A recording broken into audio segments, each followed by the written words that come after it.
Ang storyang ito ay pinamagatang Chances Are Few. Disclaimer lang guys this is a fictional work by Kier Andre.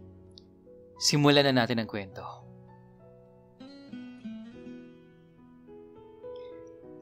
Hi, naniniwala ka ba sa forever? Muntik ko nang maibuga yung iniinom kong beer. Hindi lang dahil sa pagkabigla, kundi na din sa kakorniyahan ng pick-up line na yon. Nagkanda sa mid pa ako at humapdi ang ilong ko dahil kahit doon ay muntik nang lumabas yung beer.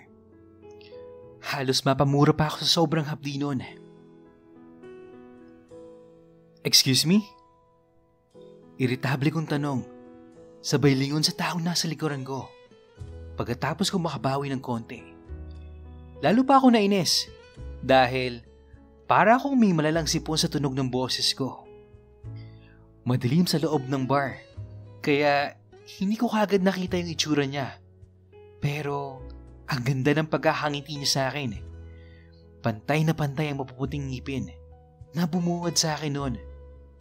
Kung hindi lang talaga ako banas sa mga oras na yun, baka sinuklian ko na rin siya ng pagkakangiti niya. Kaso, bad trip ako Kaya, talo-talo na muna. May pagkasuplado pa man din ako. I'm Derek. Sabi pa ng lalaki sa akin. Sabay lahat ng kamay niya. Hindi pa rin niya inaalis ang pagkakangiti niya. Posible pala yun. Yung nakangiti ka pa rin kahit nagsasalita. Pero, dahil bad trip ako, tinignan ko lang yung kamay niya. Sabay harap muli sa bar. Nangingiting inabutan ako ng bartender ng tissue. Palipat-lipat ang tingin niya sa aming dalawa. Hindi naman bago sa akin ang ganon. Sa awa naman ng Diyos kasi, hindi naman ako pinanganak na mukhang nasagasaan ng rumaragas ang basang muka. Maingat din naman ako sa katawan. At dahil na din yun sa trabaho ko, bilang isang creative director sa isang advertising firm, sinisigurado kong maayos ako magdala. Sabi nga sa isang commercial ng isang facial wash na panlalaki, pogi matters. Lalo na sa industriyang ginagalawan ko. Ang industriya ding kinabibilangan ko ang dahilan kung bakit ako nagja-gym. Kasi kung ako lang talaga, wala akong pakialam kung mukha akong drug addict o lumba-lumba pa. Ang kaso, dahil sa madalas nakakasalumuha ko ay mga modelo, na animo ay na photoshop yung mga katawan, nauunahan ng insecurities ko ang aking katamarang magpunta ng gym. Isa pa, it's part of the job, sabi nga ng boss ko. Ganoon naman sa industriya, kung saan mukha at katawan ang puhunan. Kahit pa nga sabi nila, nasa likod lang naman kami ng produksyon. You always have to look the part. Saka, tama naman yung ibang tao Walang nalalive at first sight sa inner beauty. Dahil, hindi naman yun ang unang nakikita nila. Mababaw mong pakinggan? Sa kahit na anong trabaho, mukha mo at katawan mo ang unang makikita. Kaya nga, kung may pagmamalaki ka man, kahit papaano ay ibalandra mo na. Sumenyas ako sa bartender. Nabigyan ako ng isa pang bote. Kahit nga may natira pa naman sa beer na iniinom ko kanina. Kahit sabihin na nating sariling laway ko naman yung naibalik ko doon, nandidiri kasi ako Aminado naman ako na may kaartihan talaga ako sa katawan. At dahil kaya ko namang tustusan ang kaartihang yon, pinagbibigyan ko madalas ang sarili ko. Hi, let me pay for that. Muli ako napalingon sa lalaki nasa likuran ko. Nanginingkit pa rin ang mga mata niya. Nakangiti pa rin siya sa akin. Yung tipo nagpapakute ba? Tinignan ko na lang siya ulit ng masama at saka muling humarap sa bar. Sakto namang inabot sa akin noong bartender ang bagong bote ng beer. Hindi ko na pinigilan si Derek nang abutan niya ng pera yung bartender. Tumingin sa akin ang bartender at saka tinaasan ko na lang ng kilay na tipong nagtatanong kung okay lang ba. Tumango na lang ako noon Gusto niyang bayaran yung beer eh. Ako pa bang tatanggi? Nakangiting pinoproseso lamang ng bartender yung bayad. Umupo sa tabi ko si Derek. Nakatingin pa rin siya sa akin. Hindi ko pa rin siya pinapansin. Pero hindi talaga siya umalis. Hinayaan ko na lang. Kung gusto niyang tumitig habang napapanisan ng laway, bahala siya sa buhay niya. Sabi ko na lang sa sarili ko noon. Maya-maya pa ay pasimple ko siyang tinignan sa sulok ng aking mga mata. Sa tansya ko, nasa 18 or 19 years old pa lang si Derek noon. Mukha kasi siyang bata. Kahit na nga sabihing medyo may katangkaran siya. Simpleng round neck muscle shirt na kulay puti lamang yung suot niya noon. Na napatungo ng isang kulay itim na beaker jacket. Dark gray yung suot niyang maong na skinny at saka isang itim na sneakers. Typical na teenager getup. Sabi nga nila, kung sa ibang tao lang siguro yung nakasuot, hindi mo bibigyan ng pansin. Pero iba ang dating noon sa kanya. Kung packaging ang pag-uusapan, pasok na siya sa banga. Hindi naman kasi maitatanggi na maitsura si Derek. Siya yung tipo ng lalaki na pinagpala na kahit ano pa yung isuot niya. Meron at merong mapapalingon kapag siya ang dumaan. Matangos ang ilong, bilugan ang mga mata, may kakapalan ng kilay na lalong nagbigay ng karakter sa mukha niya. May kanipisan ng mga labi na kahit sa madilim na ilaw ng bar ay halatang kulay pink. Kung naging blue lang siguro yung mga mata niya ay pagkakamala na talaga siyang si Louie sa pabebeng boyband ng One Direction na kinahuhumalingin ng kapatid kong si Michelle. Lalo pa nga at katulad din ng nasabi entertainer, ang ayos ng buhok nito. Yung tipong magulo, pero alam mong ganoon lang talagang ayos. Mukha siyang isang modelo. Iyon ang tumatak sa isip ko. Harapin mo na lang kasi ako para hindi ka nahihirapan. Maya-maya ay narinig kong sabi niya sa akin. Sinundan pa yun ng tawa. Imbes sa patulan ay kinawain ko ang bartender at saka hiningi ang bill. Agad namang inabot sa akin yun. Naglabas ako ng pera mula sa wallet ko at inabot ito sa bartender. Ni hindi ko na inantay yung sukli ko at nagmamadali na akong lumabas. Wala kasi ako sa mood makipaglandian sa kahit na sino. Kaya lang naman ako nagpunta ng bar ay para magpaantok ng konti. Malapit na ako sa kotse, sa parking lot, nang maramdaman ko may nakasunod sa akin. Paglingon ko sa likuran ko, hindi nga ako nagkamali. Nakangating nakasunod si Derek. Ipinagpatuloy ko na lang yung paglalakad ko. Aaminin ko nun, pumasok sa isip ko na may masama siyang balak sa akin. Pero hindi naman ako natakot. Black belter kasi ako sa judo. Dahil sa varsity ako noong college. At kahit pa sabi mas matangkad siya sa akin, mas malaki ang katawan ko sa kanya. Hindi mo yata ako narinig kanina. I'm Derek. And you are... Sabi niya na nakasunod pa rin sa akin. Nasa mood yata mangulit ang mokong na to eh. Not interested. Sabi ko naman. At hindi ko siya nilingon. Ang cute naman ang pangalan mo.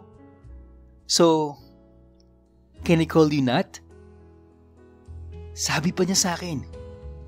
Na hindi pa rin ako tinitigilan. Napilitan tuloy akong harapin siya. Fine. How about not calling me at all? Totoy? Tanong ko sa kanya. Sadyang ang diin ko sa huling salita. Tinaasan lang niya ako ng kilay. I'm 24. Hindi na ako Totoy. Tuli na rin ako. Gusto mo makita? Nakangiti lang yung sabi sa akin. At nang aasar. Isang masamang tingin lang ang binigay ko sa kanya. Bago ipinagpatuloy ang paglalakad ko. Kung nakamamatay lang siguro ang masamang tingin, kanina pa siya bumalagta. Kaso, mukhang hindi effective eh.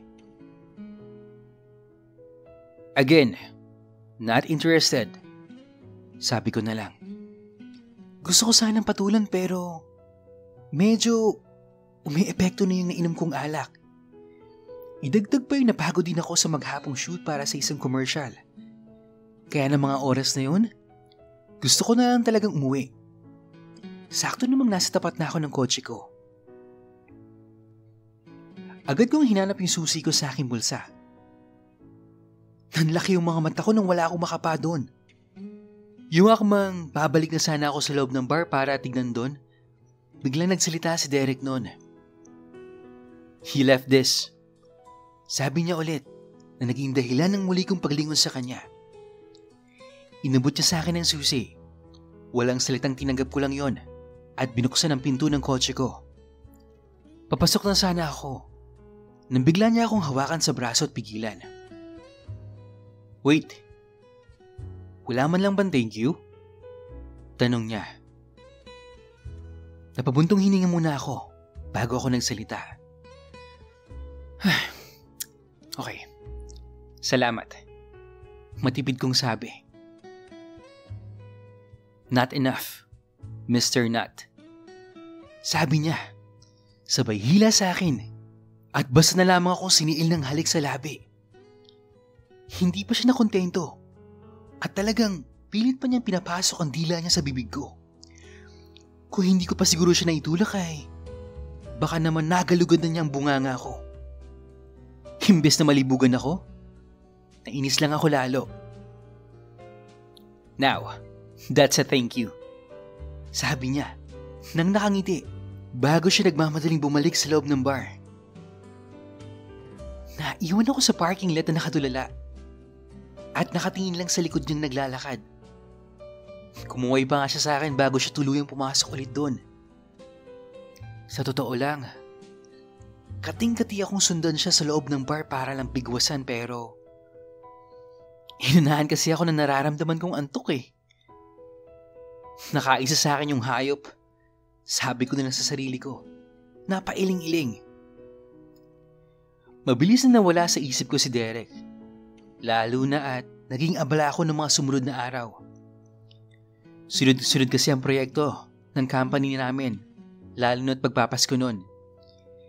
Isa pa, hindi ko naman kasi inaasahan na magkikita kami ulit.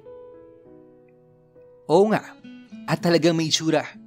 At may dating siya pero sa dinami-dami ng mga modelo nakakasalubong ako, mas malamang sa hindi na mabubura siya kagad sa isipan ko.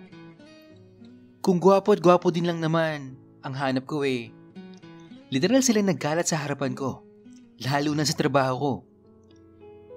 Kararating ko lang sa location ng isa namang shoot para sa isang TV at print commercial.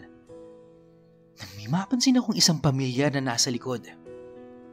Hindi ko naman maisip kung sino yun. At dahil sa madami akong dapat gawin, hindi ko na inintay na lumingon sa akin yung tao. Dumiretso na lang ako sa director's tent. Kakapasok ko pa lang ay gusto ko nang pagsisihan ang desisyong iyon. Nang madatnan ko naglalambingan sina Alfred at Pete. Pakiramdam ko ay tinadyakan ako nang wala sa oras. Lalo nang makita ko sila na maghalikan. Nasabihan na ako ng boss namin na si Pete ang magiging director ng TV commercial na yon. Samantalang, ang kaibigan ko namang si Andrea ang magiging photographer sa print. Dati kong live-in partner si Pete na umabot din ng 2 taon mahigit. Wala namang problema sa akin yun dahil mahigit 1 taon din naman kami naghiwalay na. Kahit pa nga sabihing hindi naging maganda yung hiwalayang nangyari sa amin. Ang sa akin kasi, ang trabaho lang. Dapat nakahiwalay sa personal na buhay. Iyon nga lang, hindi ko pa rin kasi maiwasang masaktan paminsan-minsan. Lalo na nga at ang kaharutan niya ay ang best friend ko pang si Alfred. Technically, ex-best friend. Ang pinalit niya sa akin. Ang nakakainis pa, minsan kasi parang nananadya si Alfred na ipamukha sa akin na sila na. Nauna naman kasi talagang nagkagusto si Alfred kay Pete. Graphic artist si Alfred sa kumpanya kung saan ako nagtatrabaho. At nakilala niya si Pete sa isang shoot. Halos isang linggo yatang wala itong naging mukhang bibig kundi si Pete na ikinapurga ko na kung tutuusin. Hindi ko pa man nakikita ay pakiramdam ko, kilala ko na yung tao. Nataon naman na nakatrabaho ko si Pete sa sumunod na project na hinahawakan ko at nagkalapit kami nang dahil din kay Alfred. Akala ko nga nung una ay sila na. Kaya naman nagtaka ako nang biglang magparamdam sa akin si Pete. Nung magsimula magparamdam sa akin si Pete, kinausap ko pa si Alfred tungkol doon. Ang sabi niya noon ay okay lang daw dahil wala naman daw siya magagawa kung ako ang nagugustuhan ng tao. Nalaman ko na lamang nang malasing siya minsan. Pinagmumura daw niya ako at tinawag na ahas. Kung hindi ba naman siya 1,001 plastic eh. Malas lang niya dahil noong mga panahon na yun, nahuhulog na rin ang loob ko kay Pete. Kaya masabihan na ng ahas, pinanindigan ko na lang. Nagigilty ako, sa totoo lang. Dahil alam kong nasaktan ko si Alfred pero ano nga bang magagawa ko eh? Nagmahal lang naman ako. At sinabi niya na ayos lang. At wala namang sila. Malambing naman talaga kasi si Pete. Kaya hindi ganon kahirap ang mahulog ang loob mo sa kanya. Yun nga lang, medyo may pagkamalandi. Minsan nga ay nasabihan ko siyang ipinaglihi sa higad pero tinawanan lang niya ako. Siya kasi yung tipo ng tao na kapag may nanlandi sa kanya, nakikipaglandian din siya. Hinahayaan ko naman siya pero isa lang ang kondisyon ko. Huwag kay Alfred. Ang kaso, harap-harapan pa akong landiin siya ni Alfred. Tipong nangaasar at naghahanap ng away. Aaminin ko, ilang beses ko nang gustong sapakin si Alfred ng dahil doon pero nagpigil ako. Una, kahit paano, iginagalang ko pa rin kung ano yung mayroong natira sa amin sa pagiging magkaibigan namin. Pangalawa, masaya na ako sa kung anong meron ako. Ang kaso, minsan, nag-away kami ni Pete ng dahil din kay Alfred. Nabigyan ng oportunidad ang aking ex-best friend na kalantariin ang malandi kong boyfriend. Nagpalandi din naman ng hayop. At ayun, nahuli ko sila nagkakanaan sa mismong apartment kung saan kami nakatira ni Pete. Ang sakit-sakit nun. Halos sumabog ang utak ko nun sa sobrang galit. Pero hindi ako nagwala. Ang jeep lang kasi na ginagago ka na nga, magiging magpapaka-palengkero ka pa. Samantalang, pwede mo naman silang patayin ng paulit-ulit sa utak mo. Halatang hindi nila inaasahan na madadatnan ko sila dahil hindi man lang sila nagsara ng pintuan. Nagkalat pa ang damit nila sa sahig. Maaga lang din naman kasi ako makakauwi mula sa isang out-of-town na shoot dahil biglang umulan. Ang sabi ko kasi kay Pete noon, madaling araw na ako darating. Nakatingin lang ako sa kanila habang parang gigil na binabayo ni Alfred ang nakatuwad na si Pete sa ibabaw ng kama. Ni hindi man lang nila napansin nakapasok na ako sa kwarto. Hindi ako nagsalita o gumawa ng kahit anong eksena. Pero nang hindi na ako nakatiis, walang sabi-sabing pinulot ko ang kumot na nasa ibaba ng kama at saka ikinumot sa kanila. O ayan, baka kabagin kayo. Nakakahiya naman sa inyong dalawa. Sabi ko pa noon, para ba silang namatanda na napatingin sa akin parehas? Walang imik na dumiretso ako sa closet at inilabas mula doon ang isang traveling bag at saka sinimulang ayusin ang mga gamit ko doon. Pinilit kong gawing normal ang mga galaw ko. Yun bang tipong parang naghahanda lang talaga sa pagbabakasyon? Taking my own sweet time. Nang maramdaman ko nakatingin sila sa akin, ay muli ko silang hinirap. Ituloy nyo na lang yan. At baka Sumakit pa yung mga puso nyo. Kasalanan ko pa. Sabi ko pa sa kanila, habang ipinagpapatuloy ko ang pagligpit sa mga gamit ko. Pinilit kong kalmahin ang sarili ko. Kahit na gustong gusto kong magwala nun. Nang makuha ko na yung lahat ng gamit ko, dumiretso ako sa banyo para kunin yung mga gamit ko rin doon. Pagbalik ko sa kwarto, parehas na silang nakadamit at nakaupo sa kama. Hindi makatingin sa akin. Ngayon pa talaga kayo nahiya? Panunuya ko sa dalawa. Una ko siyang minahal. Alam mo yan, Matthew. Maangas pang sabi ng hayop na si Alfred sa akin. Ewan ko ba kung talagang kumawala na talaga ng tuluyan ng tornilyo ko ng mga oras na yun, pero napatawa talaga ako. Gusto kong mapamura sa linyang yun.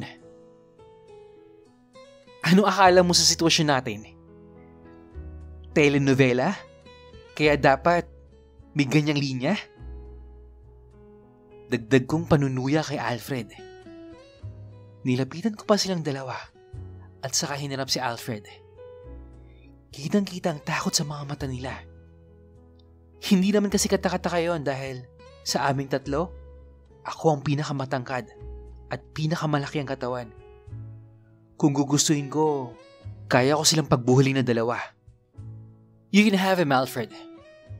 Pero tandaan mo, na kung saan mo isinalaksak yung titi mo, I've been there. And you can never change that. And based from what I saw earlier, I've been to places you will never even reach. Sabi ko sa kanya, sabay tingin sa kanyang harapan na may halong mali siya bago ko sila iniwan. Ilang beses din akong nilapitan ni Pete na humihingi ng tawad pero ni minsan, hindi ko na siya pinansin. Maging sa opisina ay halos araw-arawin niya ako kung dalawin. At nakikita ni Alfred yon, na lalo nagpalalim ng galit sa akin. Siya pa talaga ang may ganang magalit nun at paringgan ako. Kaya mula sa pagiging best friends, daig pa namin ng Japan at USA noong World War II. Mabuti na nga lang hindi kami nagsasama sa trabaho dahil siguradong walang mangyayari. Sigurado din ako na sinasadya na talaga magpakita sa shoot dahil alam niyang ako ang makakatrabaho ni Pete. Kung tutuusin, nakamove on naman na ako sa paniniwala ko ng mga oras na yon. Ni hindi ko sila iniyahan. Expected ko na rin naman kasi yun eh. Kailan ba naman nagkaroon ng matinong relasyon ang mga katulad ko, di ba? Mas madalas naman kasi talaga kung hindi perahan ang usapan, sex lang. Ay, ang mahirap lang tanggapin para sa akin ay yung nasirang tiwala. Dahil kahit balik-balik na rin ang mundo, parehas ko silang minahal.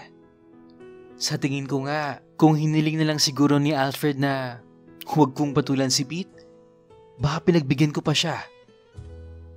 Relationship don't last. Lalo na sa mga katulad ko may alternatibong pamumuhay. Kaya kung papipiliin, mas bibigang halaga ko ang pagkakaibigan.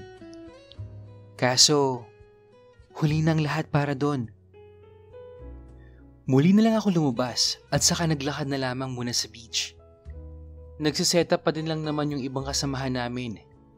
Nang mapagod na ako sa paglalakad, naupo na lang ako sa ilalim ng isang puno ng nyug. Nag-text din ako sa mga PA. Natawagan na lang ako kapag kailangan na ako sa set. Nasa kalagitnaan na ako ng pagmumuni-muni nang biglang may magsalita sa likuran ko. Hi, naniniwala ka ba sa destiny? Akala ko pa noong una ay hindi ako ang kinakausap ng kung sino mo nagsalita. Kaya hindi ako lumingon. Kaya lang, nagulat na lang ako na may tumabi sa akin.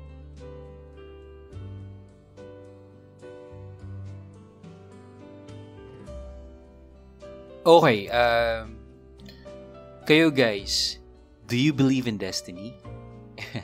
Hanggang dito muna yung story, no? So, puputulin muna natin yung karugtong by tomorrow siguro. At siya nga pala guys, we have a good news. Chapter 2 ang story ni Roy at Dan, ang college buddy. So, abangan nyo yan guys ha. For the meantime, mag-upload muna tayo ng ibang stories from other sender.